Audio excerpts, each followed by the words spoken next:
तो दोस्तों वीडियो में आप लोग देख रहे हैं उल्लू ऐप की एक ट्रेंडिंग में चल रही नई वेब सीरीज जिसका नाम है माँ देवरानी और बेटी जेठानी। और दोस्तों इस वीडियो में हम बात करने जा रहे हैं इसके एपिसोड नंबर 3 के बारे में। तो एपिसोड नंबर 3 में हम देखते हैं कि जिम्मी का जो ससुर होता है जिम्मी को खाना लाने के लिए बोलता है। अब दोस्तों जिम्मी अपने ससुर जी के लिए जैसे ही खाना लाने के लिए कमरे में आती है तो इसका पति इसको यहाँ पर पकड़ लेता है और इसके साथ दिन में ही रोमांस करने की कोशिश करता है। तो ये अपने पति को बोलती है कि तुम ये आदत कब छोड़ोगे, इस काम के लिए पूरी रात बाकी है, मुझको बाबूजी को खाना देना है, प्लीज़ मुझको छोड़ दो। अब दोस्तों इसका पति फिर भी नहीं मानता, लेकिन ये किसी न किसी तरीके से अपने पति से पीछे छुड़ाकर यहाँ से निकल जाती है और अपने ससुर को खाना देकर इसके पास ही बैठ जाती है। अब दोस्तों इसका ससुर बोलता है कि तुम लोग भी मेरे साथ ही खाना खा लो। अब ये तीनों एक साथ खाना खाना शुरू कर देते हैं। तो इतने में हम देखते हैं कि जिम्मी की माँ और इसका देवर घर पर आ जाते हैं। अब रात को ये सभी लोग एक साथ बैठकर डिनर करते हैं। तो इसी बीच जिम्मी का ससुर जिम्मी के खाने की तारीफ करने लगता है। तो जिम्मी बताती है कि पापा जी ये खाना मैंने नहीं, दरअसल ये खाना आज मम्मी जी ने बनाया है।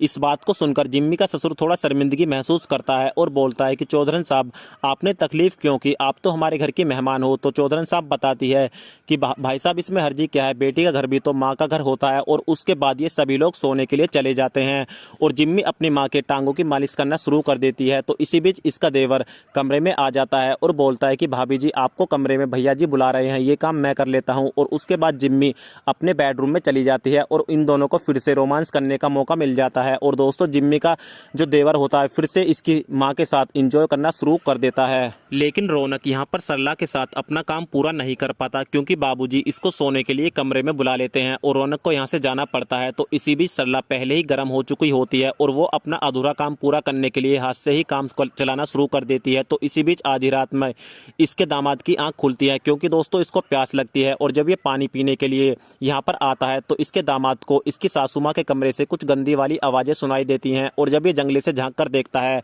तो इसकी सासू माँ उंगली से ही काम चला रही होती है, जिस सीन को देखकर ये भी आपे से बाहर होने लगता है। और दोस्तों कहानी का एपिसोड नंबर 3 भी यहीं पर समाप्त हो जाता है। तो आगे की कहानी में भी आपको काफ़ी मज़ा आने वाला है, उसको भी जानने के लिए आप लोग प्लीज़ चैनल को सब्सक्राइब करके बेल आइकॉन जरूर दबाएं।